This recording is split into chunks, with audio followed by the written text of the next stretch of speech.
আসসালামু আলাইকুম। 2026 আইপিএলের জন্য কলকাতা নাইট রাইডার্স বাংলাদেশের পেসার মুস্তাফিজুর রহমানকে নিলাম থেকে রেকর্ড মূল্যে 9 কোটি 20 লক্ষ রুপিতে দলে বেরিয়েছে এবং শ্রীলঙ্কার পেসার মাতিসা পাতিরানাকেও 18 কোটি রুপিতে দলে বেরিয়েছে এই IPL franchise Kolkata night Riders.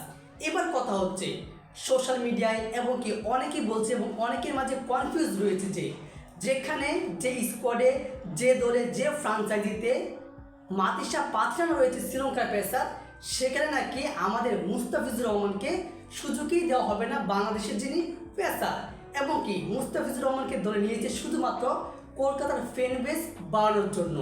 এবার কথা হচ্ছে একটাবার চিন্তা করুন তো, কোনো দল কি এই 9 কোটি 20 লক্ষ রুপি টাকা খরচ করবে তাদের ফ্যান বেস বাড়ানোর জন্য? তাও কেউ বলছে যে অতিরিক্ত প্লেয়ার হিসেবে কি 9 কোটি 20 লক্ষ রুপি টাকা খরচ করবে? অবশ্যই না। এবার যে কথাটা হচ্ছে যে মাতিসা পাতিরানা থাকলে মুস্তাফিজুর রহমান থাকবে না, মুস্তাফিজুর রহমান থাকলে মাতিসা পাতিরানা থাকবে না, এই কথাটা একদম ভুল। কেননা আপনারা যদি একটু খেয়াল করেন কিংবা আপনারা হয়তো যদি আইপিএল রেগুলার দেখেন তাহলে 2024 আইপিএলের দিকে তাকাবেন, সেখানে চেন্নাই সুপার কিংসের হয়ে এই মুস্তাফিজুর রহমান এবং কি মাতিসা পাতিরানাও ছিল। আবার তখনও কিন্তু কথা হয়েছিল যে যদি পাতিরানা থাকে, কেননা চেন্নাই সুপার কিংসের মেইন বলারই ছিল মাতিসা পাতিরানা, এই শ্রীলঙ্কার পেসার যাকে বেবি মালেঙ্কা বলা হয়, সেই থাকলে নাকি বাংলাদেশের পেসার মুস্তাফিজুর রহমানের কোনো সুযোগ পাবে না।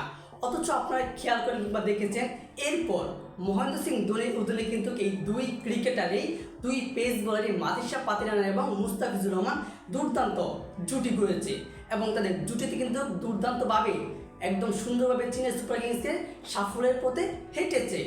যার কারা বলে যে মুস্তাফিজুর রহমান একাদশের জায়গায় পাবে না, সে পানি টানবে। কেন পানি টানবে? 9 কোটি 20 লক্ষ টাকা সে একজন বলার, এবং মুস্তাফিজুর রহমান কিন্তু গোটা ক্রিকেট বিশ্বে দ্য ফিজ নামে পরিচিত।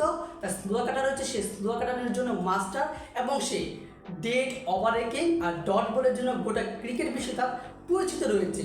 সেই মুস্তাফিজুর রহমানকে বাংলাদেশ ক্রিকেটের বিসিবি এনওসি দিয়েছে, তবে পুরো মৌসুমের আইপিএলের মধ্যে তাকে 8 দিনের জন্য দেশের মাটিতে আসতে হবে।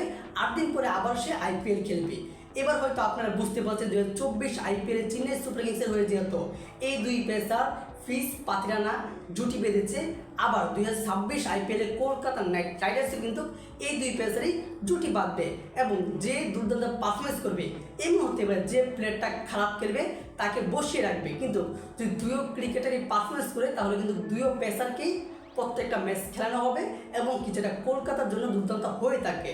দেখুন মাতিসা পাতিরানা বেবি মালেঙ্গা নামে তিনি পরিচিত, সে দুর্দান্ত বল করতে পারে, তার বলের ইয়ারকার রয়েছে, তার বল খুবই ডর দিতে পারে। অপরদিকে মুস্তাফিজুর রহমান কিন্তু তিনি একজন বাঁহাতি পেসার, আর আমাদের যে মাতিসা পাতিরানা শ্রীলঙ্কার সে কিন্তু ডানহাতি পেসার।